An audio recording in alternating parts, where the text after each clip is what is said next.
Pemerintah melalui Satuan Tugas Penertiban Kawasan Hutan atau Satgas PKH mengidentifikasi 31 perusahaan jadi dalang banjir bandang dan longsor Sumatera. Kapolri Jenderal Listio Sigit Prabowo mengungkap sejumlah perusahaan diantaranya terancam pidana dan akan naik ke tahap penyidikan. Ini kita sudah menaikkan sidik satu korporasi dan kita sedang mendalami proses yang lain. Kemungkinan ada 2 lagi yang akan kita naikkan. Nanti secara bertahap kita akan terus bekerjasama dengan Kementerian Kehutanan. Namun yang jelas pemeriksaan di lapangan saat ini terus berlanjut. Saya kira itu. Pada sidang Kabinet Senin lalu, Presiden Prabowo memerintahkan kementerian lembaga terkait memeriksa semua perusahaan yang memegang konsesi hutan. Segera diverifikasi, diperiksa, diaudit semua perusahaan yang memegang konsesi yang tidak mentaati peraturan itu ditindak, ya, dilihat seberapa besar pelanggarannya dan itu dicabut. Sejauh ini Kementerian Kehutanan mencabut 22 izin perizinan pemanfaatan hutan termasuk di Sumatera seluas lebih dari 100.000 hektar. Kini Kemenhut berencana menghidupkan kembali kantor wilayah kehutanan untuk memperbaiki tata kelola hutan.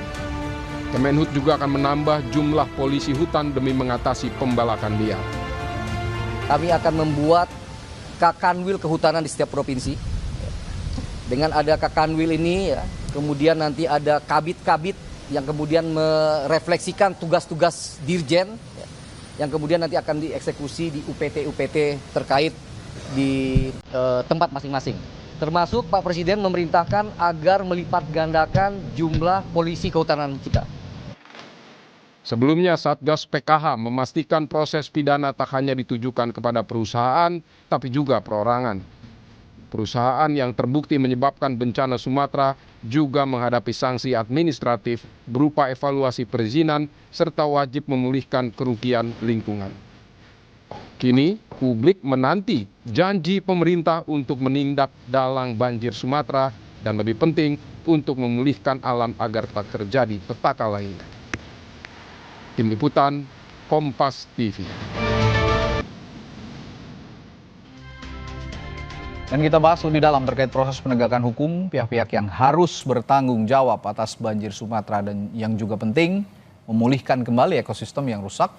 Bersama staf khusus Kantor Staf Kepresidenan Timothy Ivan Triyono yang bergabung melalui sambungan virtual dan Direktur Eksekutif Indonesian Center for Environmental Law, Reynaldo Sembiring atau Bung Dodo ya saya sapanya. Selamat malam Bung Dodo. Selamat malam Mas Redi. Selamat malam juga Bung Timothy. Malam Mas, malam. Ya saya ke Bung Timothy dulu. Sebenarnya arahan Presiden buat verifikasi dan audit perusahaan pemegang konsesi ini, konkretnya, nyatanya seperti apa? Ada langkah berbeda mengingat dampak bencana Sumatera ini sangat dahsyat loh. Ya, begini, pertama tentu kita harus berangkat dulu dari pernyataan tegas Pak Presiden ya, bahwa Pak Presiden pada saat sidang kabinet kemarin menyatakan bahwa tidak boleh ada entitas perusahaan yang memperkaya diri sendiri di atas penderitaan rakyat. Itu yang pertama, ya. Yang kedua, Pak Presiden juga sudah sekerap kali menegaskan bahwa tidak ada yang kebal hukum di Republik ini. Itu udah komitmen jelas Pak Presiden. Nah, apa yang berbeda dengannya sekarang?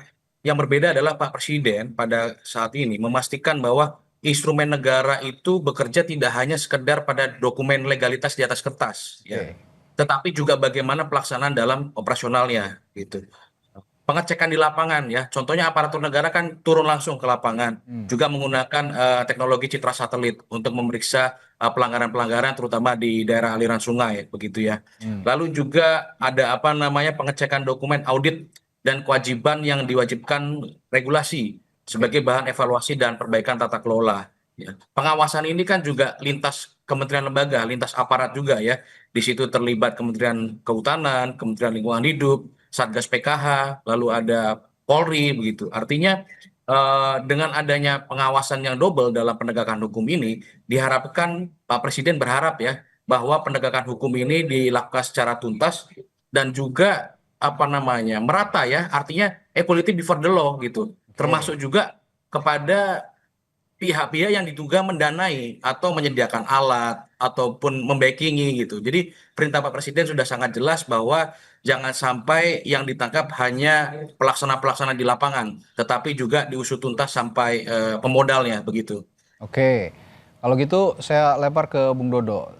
Presiden kan sekarang punya perangkat yang namanya Satgas PKH begitu ya. Ini katanya sih mau bilangnya akan memberikan sanksi pidana, evaluasi, izin, dan juga minta pertanggungjawaban atas apa yang sudah dilakukan di Sumatera sehingga menyebabkan bencana yang besar dan kerugian lingkungan yang cukup besar. Bukan cukup besar, sangat besar. Tapi apakah menurut Anda ini cukup dengan tindakan-tindakan yang sudah dijalankan oleh PKH ini, Satgas PKH ini? Pertama, ya terima kasih Mas Radit. Pertama-tama memang Satgas PKH ini harus dilihat di konteksnya ada di hilir ya. Artinya konteks penegakan hukum itu di hilir. Sementara kalau kita lihat kondisi bencana yang terjadi ini sebenarnya banyak masalah-masalahnya ada di hulu. Itu kita bicara soal tata ruang, kita bisa bicara soal perencanaan ruang dan seterusnya begitu. Jadi kalau sekedar menghukum pelaku kita apresiasi oke. Tapi dibilang cukup tidak. Gitu ya. Karena menghukum pelaku itu memang sudah menjadi satu mandat undang-undang. Polluter Pays Principle, siapa yang merusak, siapa yang mencemari, dia membayar, dia bertanggung jawab, itu udah clear gitu undang-undang. Tapi pertanyaan adalah bagaimana supaya ini tidak terulang lagi? Maka sebenarnya tadi evaluasi terhadap tata ruang, memastikan bahwa semua izin-izin dan konsesi itu sesuai dengan daya dukung dan tampung lingkungan, itu menjadi kewajiban. Memastikan bahwa semua tata ruang daerah itu sesuai dengan KLHS-nya, peruntukannya tidak lagi misalnya yang sudah daerah-daerah kritis itu masih dibebani izin, itu kan harus ada tuh. Evaluasi terhadap tata ruang. Jadi menurut saya hulu hilir harus diberesin. Satgas PKH bekerja itu ya mangga silakan, tetapi perlu diingat juga bahwa kan Satgas PKH ini kan fungsi utamanya ada dalam kawasan hutan. Namanya juga penertiban kawasan hutan. Bagaimana yang di luar kawasan hutan? Itu juga pertanyaan pentingnya. Oke, bagaimana dengan yang di luar kawasan hutan? Kalau kita bicara bencana Sumatera, Bung Timothy, sebenarnya tidak hanya Sumatera saja, eksplorasi hutan, eksploitasi hutan yang menyebabkan kerusakan lingkungan ini kan tidak hanya terjadi di Sumatera. Supaya kita mencegah ada pulau Sumatera lainnya yang terdampak perusahaan-perusahaan nakal, ini harus dari tidak hanya hulunya tapi hilirnya juga. Bagaimana merespons hal ini? Ya, pertama begini ya, Satgas PKH ini kan bukan bekerja itu ketika ada bencana ini saja ya. Satgas PKH yang dibentuk oleh Pak Presiden berdasarkan Perpres nomor 5 tahun 2025 itu sudah bekerja sejak awal tahun 2025 ya. Bahkan sampai sekarang Satgas PKH itu sudah menyita 4 juta hektar lahan dari perusahaan-perusahaan yang nakal gitu. Dan sampai saat ini pun Satgas PKH juga sudah melakukan identifikasi terhadap 198 titik tambang di Indonesia ya, dengan total luasan 5.000 hektar yang tidak sesuai dengan ketentuan. Artinya fokus pemerintah sekarang bukan hanya terhadap yang terdampak bencana Sumatera, tetapi juga seluruh Indonesia. Karena kan lingkup kerja dari Satgas PKH ini adalah seluruh Indonesia begitu. Begitu Mas Redi. Oke, kalau bicara Satgas PKH, ini juga kan bicara pemerintah yang memerintahkan Satgas PKH juga mewajibkan perusahaan memulihkan lingkungan. Bagaimana mekanismenya? Karena kalau bicara soal tindakan hukuman begitu, ini hukuman individu misalnya atau korporasi, oke dihukum tadi seperti yang disinggung oleh Bung Dodo juga. Tapi dampak lingkungan yang begitu besar, menewaskan 1.000 lebih jiwa di Sumatera. Gimana mekanismenya dan tanggung jawabnya yang harus dipertegas sebenarnya? Ya begini ya, mungkin kita perlu pertegas dulu konteksnya. Kalau konteksnya bencana Sumatera ini kan bukan hanya faktor kerusakan lingkungan. Jadi bencana Sumatera ini adalah kombinasi ya antara faktor cuaca ekstrim dan juga kerusakan lingkungan atau perilaku manusia gitu. Nah, berkaitan dengan pemulihan lingkungan, itu kan Satgas PKH sudah mengejar denda administratif yang saat ini sekitar 38 triliun dari 71 perusahaan sawit dan tambang. Itu yang sudah berhasil dan akan terus ditingkatkan denda administratifnya. Nah, nanti dari denda administratif ini akan dikembalikan menjadi PNBP yang berdasarkan sektornya. Nah, nanti hasil dari denda administratif ini digunakan untuk pemulihan lingkungan begitu. Begitu Mas Adi. Baik. Saya kembali ke Bung Dodo. Kalau memang ada perusahaan gitu, bicara perusahaan yang merusak ekologi, merusak lingkungan gitu, dan Anda kan juga menganalisis sisi hukum dampak lingkungannya begitu. Kira-kira dari bencana Sumatera ini, instrumen hukum yang benar-benar bisa diterapkan untuk memulihkan lingkungan, termasuk juga memberikan efek jerah terhadap pelaku-pelaku perusak hutan. Saya tanyakan hal itu, tapi sesaat lagi di Sapa Indonesia Malam, tetap bersama kami.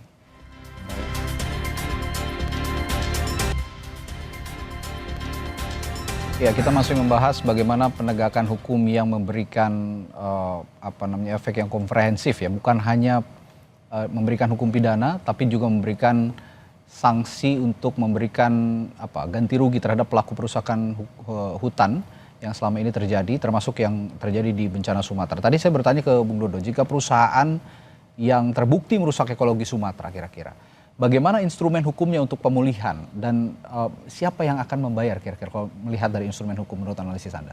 Ya, pertama instrumen hukumnya kita ada 3 ya. Pertama kita bisa melalui pidana, perdata, dan administratif. Nah, makanya kita harus pastikan bahwa apakah Satgas PKH ini akan bisa mencakup ke tiga-tiganya. Gitu. Karena kalau perdata itu bicara soal ganti kerugian nanti di sana. Nah, siapa yang membayar sebenarnya adalah balik ke prinsip tadi, prinsip pencemar membayar. Jadi siapa yang bertanggung jawab yang kita sudah identifikasi sebagai perusak atau pencemar lingkungan, perusak hutan, dia bertanggung jawab. Bertanggung jawab untuk memulihkan, bertanggung jawab untuk membayar kerugian lingkungan yang terjadi. Kira-kira begitu. Dan kemudian tadi saya juga menyambung dari Mas Timothy ya mengenai Satgas PKH. Memang gitu, kalau saya melihat bahwa menarik ya kalau tadi pernyataan juga dari Jampitsus saya dengar pagi-pagi tadi akan bicara soal pemulihan lingkungan. Ya. Karena memang kalau kita lihat dari Perpres 5 itu 2025 dan kita baca di pasal 2 ayat 1 itu sebenarnya kan tugas utama dari penertiban kawasan hutan itu adalah untuk optimalisasi penerimaan negara. Sebenarnya nggak bicara lingkungan per se untuk pemulihan di sana. Tapi oke lah, berarti ada diperluas nih kewenangan yang itu oke. Tapi yang kedua sebenarnya saya mau mencoba merespons soal denda administratif. Sepemahaman saya memang kalau kita bicara soal pemulihan lingkungan, itu kita belum punya tuh satu contoh konkret denda administratif yang memang langsung spesifik kepada pemulihan ekosistem. Kalau saya belum ada, gitu ya. Karena biasanya pemulihan lingkungan itu keluarnya di perdata. Jadi tidak ada perusahaan yang digugat nih, dia bertanggung jawab, dia pulihkan gitu. Itu pun sebenarnya baru beberapa perusahaan saja. Kalau kita bicara dari 2014 sampai dengan 2025, hitungan saya cuma ada 2-3 perusahaan. Itu pun di kasus-kasus kebakaran hutan. Denda administratif setahu saya ya itu mungkin nanti yang perlu ditunjukkan oleh pemerintah. Mana sih denda administratif yang akhirnya itu bisa disalurkan untuk pemulihan ekosistem. Kalau emang itu terjadi ya tentu kita senang masyarakat. Oh ternyata dan uangnya ini nggak cuma masuk sebagai PNBP hanya untuk pemasukan negara, tetapi juga dibalikin kepada lingkungan. Saya kemarin menyimak juga, kita semua menyimak bahwa Menteri Kehutanan sudah mengungkap ada beberapa perusahaan yang dinyatakan merusak lingkungan, merusak hutan gitu ya. Dari 31 Satgas PKH dikerucutkan lagi menjadi 22 katanya ada perusahaan yang melanggar konservasi hutan di Sumatera. Tapi saya mau tanya, Anda punya data pembanding kira-kira? Betulkah itu akurat hanya 22 atau jangan-jangan banyak tapi tidak diungkap semua? Sebenarnya kalau sementara ini angkanya agak mirip, sekitar 20 sampai dengan 22 gitu. Tetapi memang yang kita perlu pastikan adalah ini kan problemnya ini nggak cuma soal perusahaan, tapi pemegang hak atas tanah. Jadi individu-individu yang sebenarnya dia kayak semacam cukong nih, gede nih lahan-lahannya. Nah ini juga yang sebenarnya perlu untuk ditertibkan.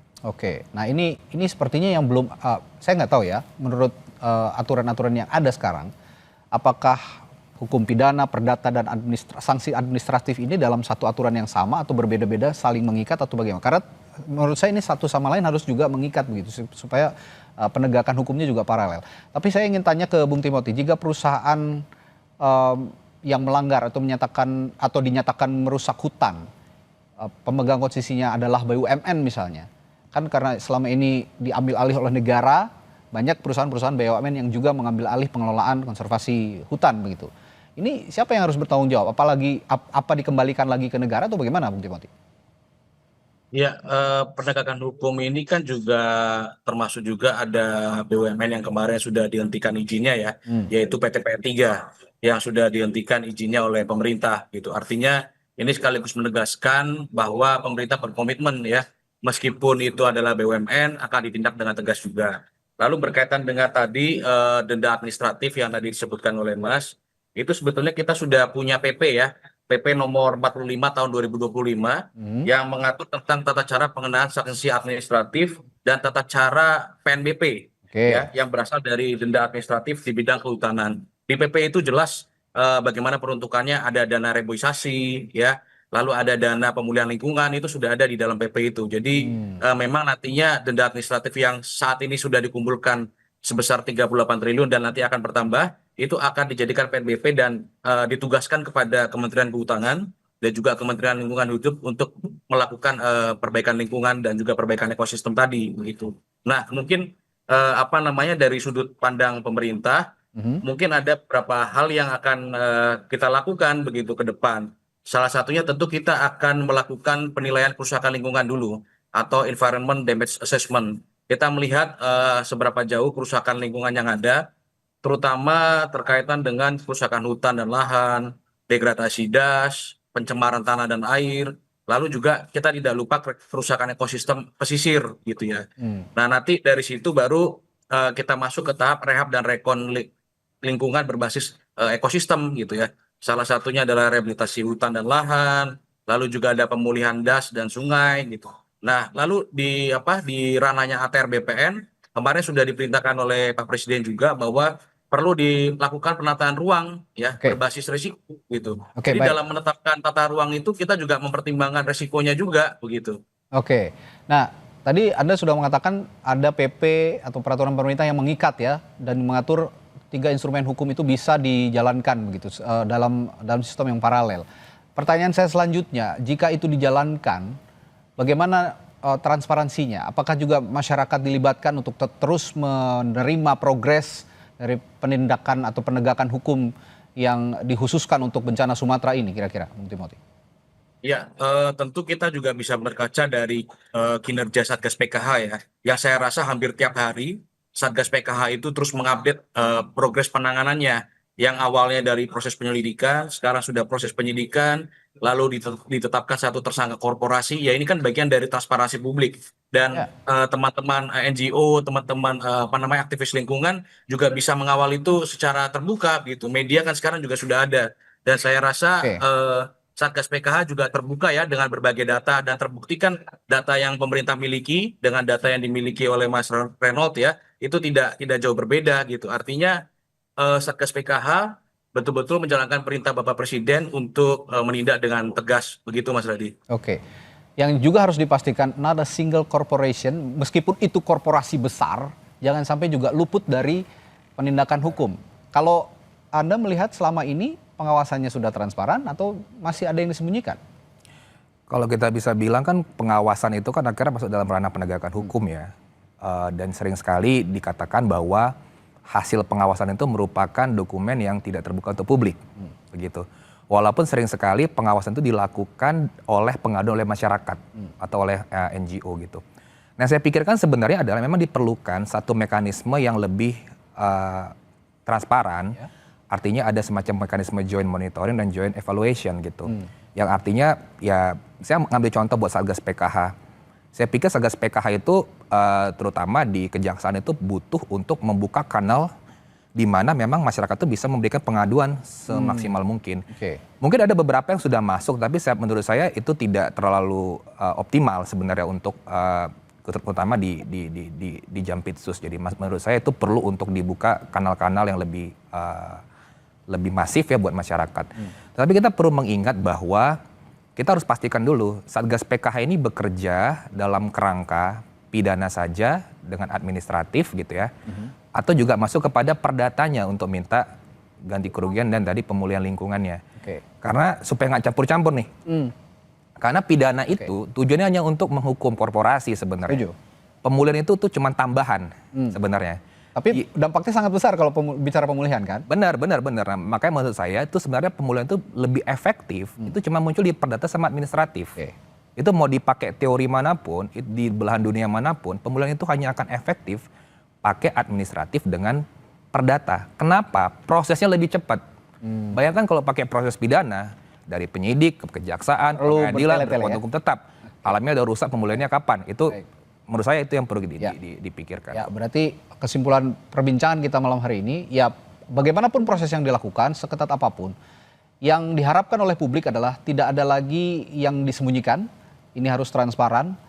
Mau itu dari yang terlibat ada unsur dari pemerintahan ataupun korporasi besar, ini harus bisa diungkap begitu ya, supaya memenuhi rasa keadilan publik, terutama untuk menebus 1.000 lebih nyawa di bencana Sumatera yang hilang kemarin. Terima kasih Bung Timothy dan juga Bung Dodo telah bergabung di Sapa Indonesia malam hari ini. Kita jumpa lain waktu. Selamat malam.